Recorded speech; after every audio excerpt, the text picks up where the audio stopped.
Welcome to UNCAGED, a show that celebrates thought leadership from today's top business leaders. The program provides a voice to amazing executives from around the globe who are shaping the world of business today and mapping the path to the commerce of tomorrow. Today, we are speaking with Leigh Morgan. Hi, Leigh. How are you? Good to see another Duke grad. Well, I was going to say, Leigh, the best thing, of course, about you is that you went to Duke. But besides that, Leigh has had a spectacular career. She's currently the Chief Strategy and Operating Officer at Nia Tero Foundation. But she's also been the COO at the Bill and Melinda Gates Foundation and has played many other leading roles in the public and private sector. And we'll talk to her more about how those two areas and two worlds can learn from one another and benefit from one another. But before we get there, tell us a little bit about your background and your career today. Great. Yeah. So I have had a really interesting career, or I'm told it's been interesting. For me, it's just what I do. But I have had the privilege and honor of working in both the public and private sector in my career. Started out as a community activist coming out of school, and I stayed in a beautiful town of Durham, North Carolina for 18 years.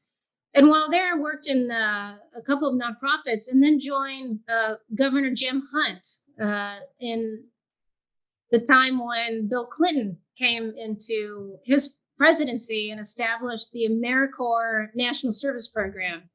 So I think I was most likely protesting outside of the governor's mansion and found myself very soon after hired to help stand up the AmeriCorps program in North Carolina. And that was a very important time in my life to really begin to see the power of scale in driving change and helping to improve the lives of communities, working in multicultural settings, and also then beginning to understand the power of the private sector as well as the public sector in developing policy and working together to not just build great organizations, but great companies, but also to help empower and support diverse communities. And so that was really interesting. I wanted to learn more about how do you drive change across large systems. And someone said that the corporate sector cares a lot about that. Why don't you go get some experience there? So I did. I started a graduate program to learn more about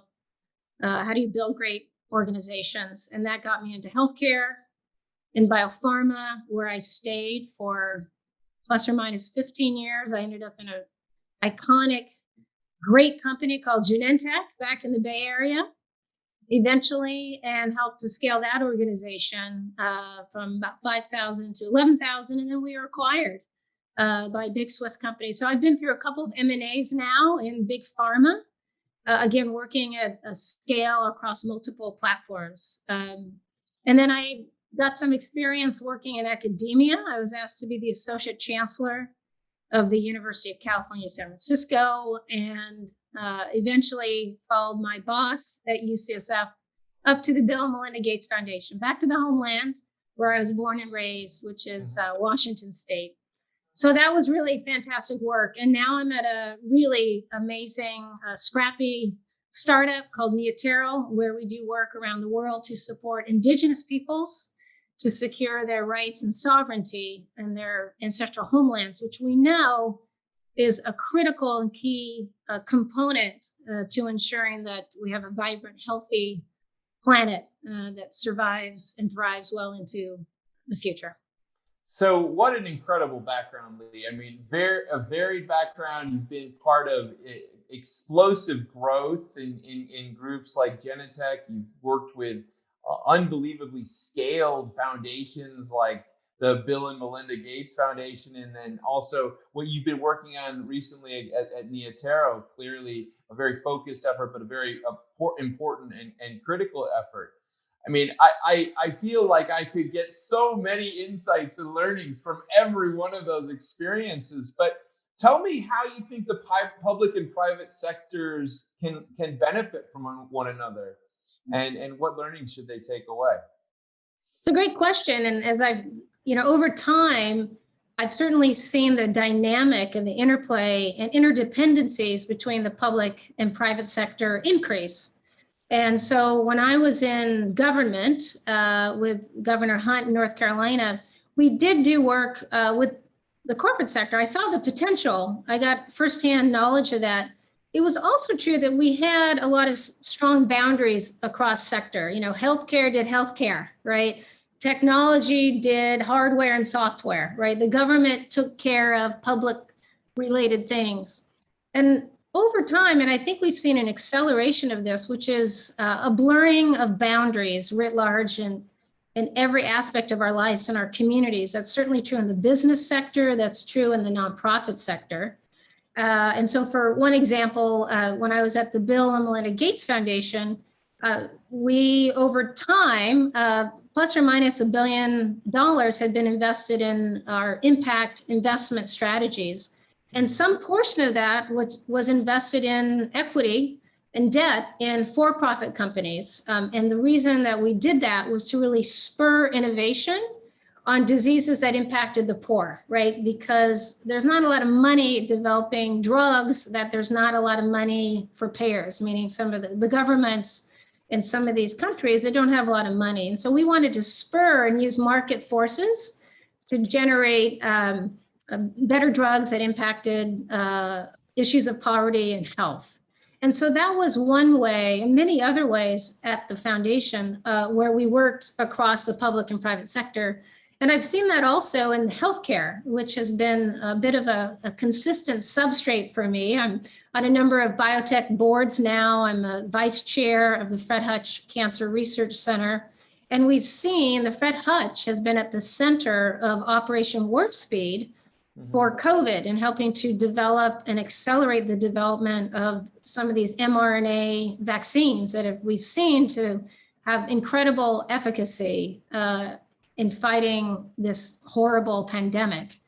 And that's certainly a great example of the public and private sector, and actually in academia. I mean, one could argue that this last year has been a macro scaled version of public and private sectors elements coming together in good ways and perhaps running into challenges.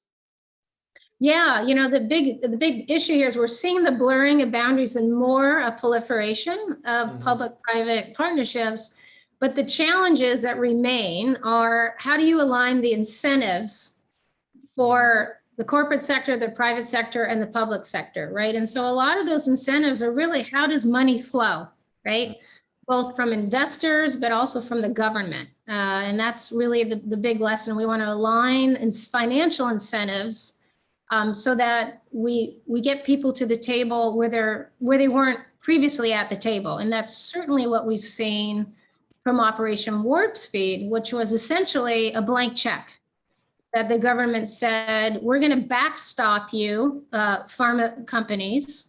We're going to, you know, if your drugs don't work, we're still going to keep you whole, and we're going to help capitalize your manufacturing so that you can ramp up if your drug actually works, which speeds up the whole process. So I think that's a big area for all of us to look for, particularly in healthcare, is the alignment of incentives.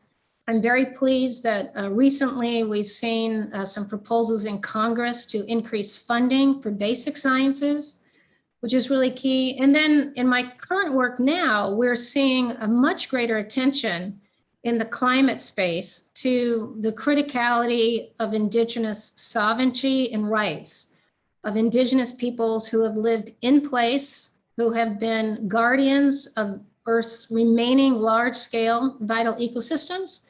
And that must be a real critical component as we see more money flooding in, or particularly around carbon credits and investment. So that's a real positive movement. There's still a lot of risk there, but that's another helpful example, I think. No, I think it's quite interesting. I was in a conference yesterday talking about the SDG goals that we have today, and there were a lot of companies that were presenting, and they all really started with the same line. They all said, well, you know, we are X company and we are a purpose-driven organization. And there was a sense, I feel that there's an ethos in business right now that every business wants to be more impactful on the major issues that we face today, and maybe the SDG stuff that's happening, and maybe kind of the governance and the environmental and the sustainability initiative, the ESG goals, has also played a role in that as well. Do you feel like we're moving towards a moment where that alignment that you're talking about is getting easier, harder? Where are we with that? I think the answer is yes to all those questions. I think in general, positive movements around the ESG focus. I have a number of friends and colleagues who work in big investment firms, and they say to me, my clients are saying, I want my investments to go to companies that have well-defined, articulated statements around environment, social benefit, that sort of thing. And so that's a good thing, right? What we don't yet have, and this is where it's a mixed bag, is we don't yet have alignment in the corporate sector around what does ESG actually mean. Mm-hmm. And so there are certainly some companies that see it as a tick box, as a means to greater market share, right? There may be some upsides from that to the environment, to society. What we really want is for companies to see this as essential to their mission and their work and their business model, which is why it's actually really important that we have companies that are profitable, that demonstrate how profitable it can be to do the right thing, right? And from a kind of social change perspective, that's also raises some hackles, right? Because on the one hand, you'd say, why do we need financial incentives to drive that behavior, right? Capitalism is, just you start out from the wrong place. I respect those views. I think we need those views. I'm at a place where I think market forces can, with the right regulatory frameworks, with the right incentives, and with good governance, we can see some of these market forces actually have a very tangible and positive impact on the world, particularly around issues related to climate. I hope so. I think that's the vision, and I think that the challenge on the alignment will always be there, but hopefully we're kind of inching towards a better place where at least people are aligned with their hearts, supposedly, maybe, but not with their strategies yet. That seems to be a slightly better place. So let me kind of shift gears, but before I do that, I'd just be kind of curious. So you've worked with such incredible organizations. I mean, Genentech, what an incredible ride that must have been. From when you joined that company to really kind of the conclusion, how did you see that scale impact the way you guys were approaching problems? It was really incredible for me to join that company at a time when it was really scaling. A couple of really remarkable drugs, oncology drugs, Avastin and then Herceptin, and some others had really had such a big impact in that therapeutic space. It also helped scale the company. The biggest thing, having come from big pharma most recently, the stark difference was the culture at Genentech.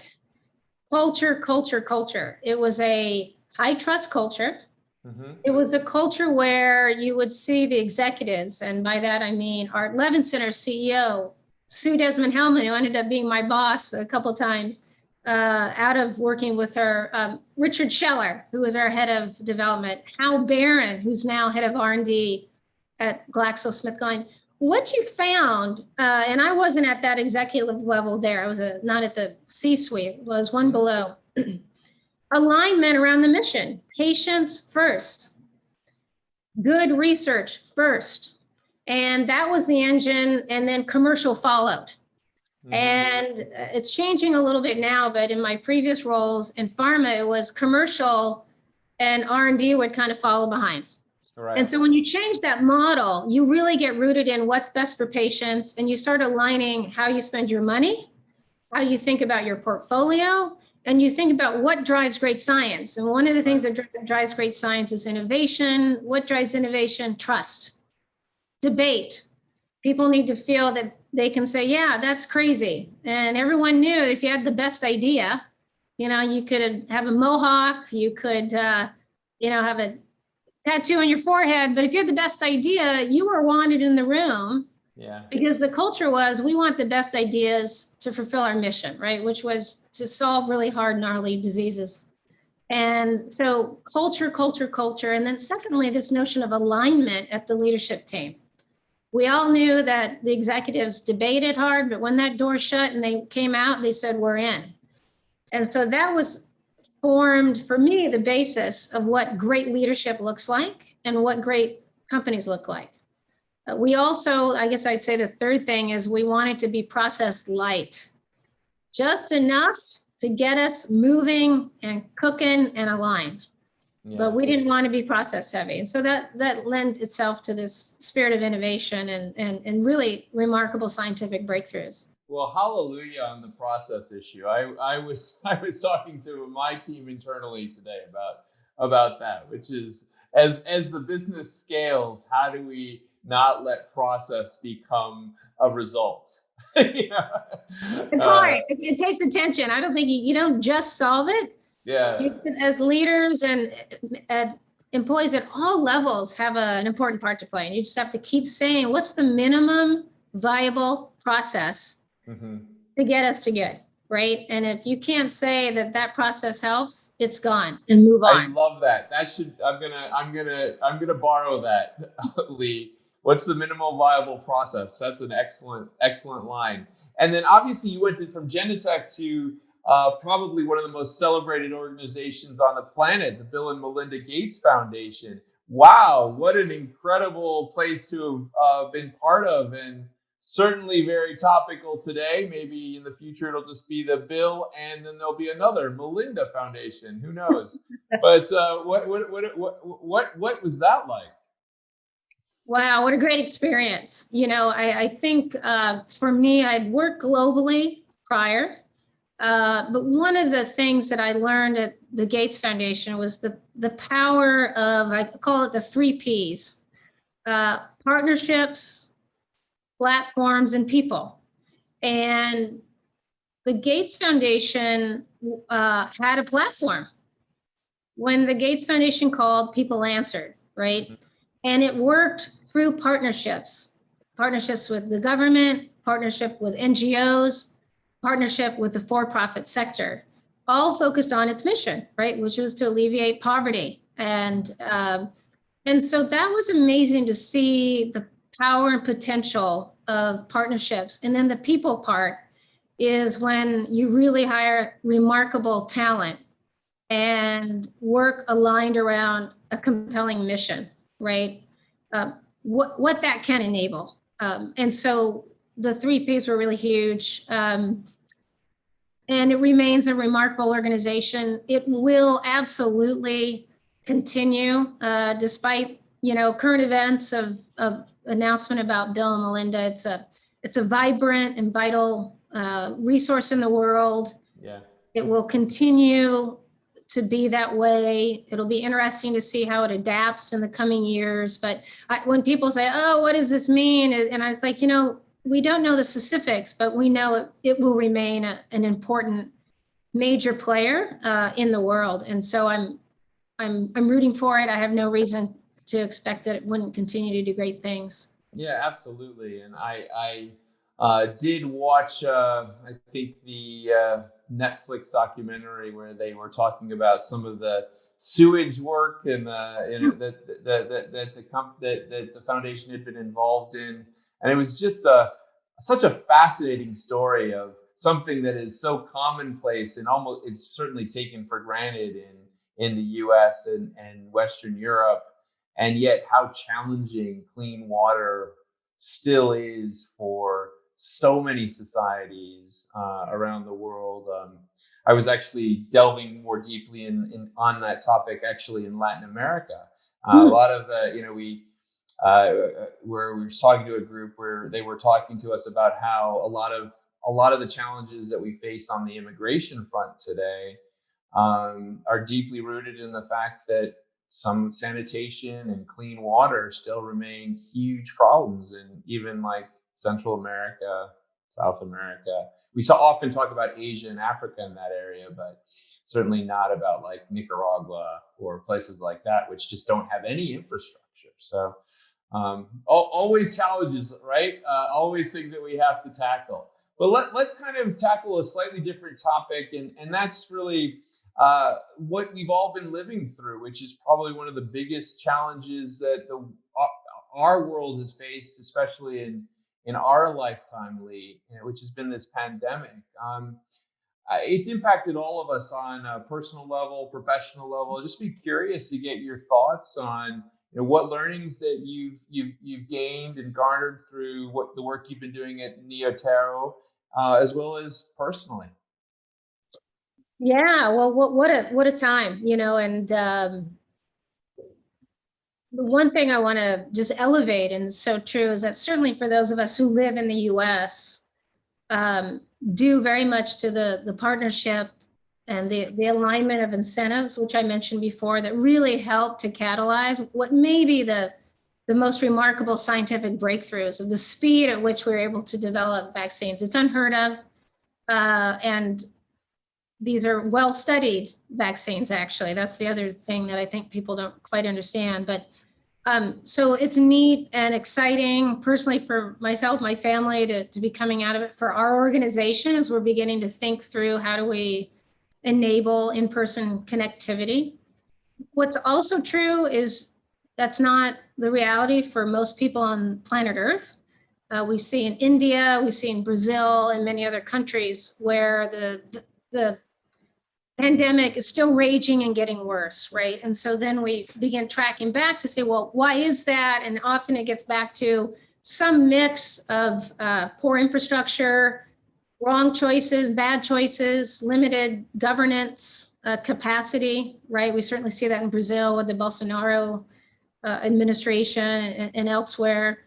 And literally lack of resources, where a lot of countries have said we're going to take care of our own, right? And so, yes, that's good, but I want to just encourage people to be thinking globally, right? What's good globally is also good locally. So that's one reflection. The other reflection is just how mental health, to kind of lift that up. I think we're going to find the impact on mental health on a lot of people, disproportionately impacting women, BIPOC identified people in the United States, not exclusively, but it's been very hard for folks who are, have kids, who have families to take care of, lost their jobs, the financial hardships, and then just being on Zoom. I mean, it's great to see you. And it's kind of every day, and so that's, I think, taken a toll. And social interaction is critical for all animals, of which we are. And so I think as we get out of this, that'll be really important. I think we're going to find more people wanting to get back in as they feel safe into the workplace. It's been an interesting discussion in my organization, which is, there was the perhaps office-driven culture that we had before the pandemic, and then during the pandemic, very much of this remote or digital-driven culture. But what will this world be like afterward? Do you have any sense of how the organizations that you're involved with are thinking about that? Yeah, I think we're, you remember early on, I think it was last year, people were saying, oh, we'll never go back to the office, and I think that was a little bit of a fantasy. So I think what we're going to find are two things. I think for those who do work in an office setting, I think more often we're going to see, face-to-face interactions, getting back into shared workspaces. I think that's going to happen. I also think we're going to find more flexible work options as well. And that's certainly what we're thinking about in my organization of, how do we balance that? And We also we're global, but we have our centers here in Seattle, and we were very much a FaceTime show up too. And I think we're gonna be less so when we begin opening the office, which our plans are in September. So I think we're going to find innovation really does thrive in the free flow of information. And so we're gonna find that, but it'll be more flexible. So Leigh, as we move out of that pandemic moment and we're moving into this post-pandemic, I would say almost on a personal level, a euphoria, because we get to see family and friends and loved ones, which is really great. I witnessed my wife yesterday run into a friend she hadn't seen, and it was just incredible. It just burst into tears, and it was just the joy of that human connection again. But when we think about it from a business perspective, obviously you're an expert of how public and private sectors work together. What have we learned here, and what are we going to see people applying over the next couple of years that might benefit society? Well, you used a word that comes to my mind, which is the word heart. Right. And so on the one, I hope this global experience has made all of us more empathetic to the experience of others, not just our neighbors, our family members, but more empathetic and understanding of people who are different than ourselves, right? And we've certainly seen the Black Lives Matter movement, which, by the way, I think this is about white people getting woke, right? Because the Black community, BIPOC community, there's really nothing new, only just that there's more videos and more evidence that's getting circulated outside their communities. But I think there's an empathy, and empathy is not a head thing, it's a heart thing. It's a body experience. And it's, on the one hand, you can kind of get numbed out to the numbers of people who've died from COVID. But on the other hand, most of us have had an experience of someone in our communities or family who have been adversely impacted, whether it's financial hardship or actual illness, or for those of us who, fear for our friends, right, who are African-American, who are, just worry every day. So I hope that that's one thing, that this is a more generous world. It's a more heart-led world, and that then is manifest in our workplaces, in the private sector, in the public sector. I'm a practical optimist. I believe that as a society, as a planet, we have the capacity, the goodwill, the generosity, the smarts to really address climate change and these inequities that are so pervasive. But we need to lead with our heart, because the mind so far hasn't solved some of the harder problems, but together the head and the heart can really move mountains. I certainly could never be as eloquent as that, Leigh. That was incredible, and I that really, your thoughts really touched me. I can see how many challenges that we still have right in front of us, and I hope that we do learn those lessons. I was reflecting on that today, because there is this impact sometimes that, like, if, let's say, the pandemic ends and we all rush back to the lives that we had before, and we forget everything that we learned, and we forget all the experiences because they were too hard. And I do think I think I've changed. I think that most people that I talk to have changed, and I'm hoping that does get reflected in how we solve challenges.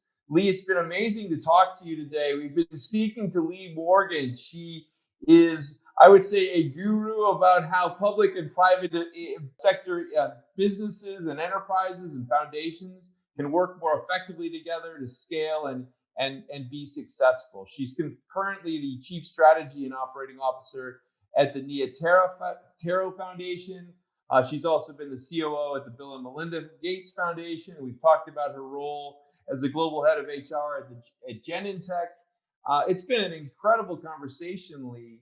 If someone wants to reach you and connect with you, what's the best way that they can find you? You can direct message me through Twitter. My handle is at Leigh M Speaks. You can also reach me on LinkedIn, is another good forum. And I look forward to engaging in conversation with folks who care about these issues. I have a lot to learn, and together, I think, to continue this conversation about public-private and scaling and leading great companies that change not just companies, organizations that change the world for better. Yeah. Listen, Leigh, thank you so much for joining us on UNCAGED today. UNCAGED is a program that provides a voice to amazing executives from around the globe who are shaping the world of business today and mapping the path to the commerce of tomorrow. And clearly, Leigh, you are doing that. So thank you so much for joining us on the show today. Thanks a bunch.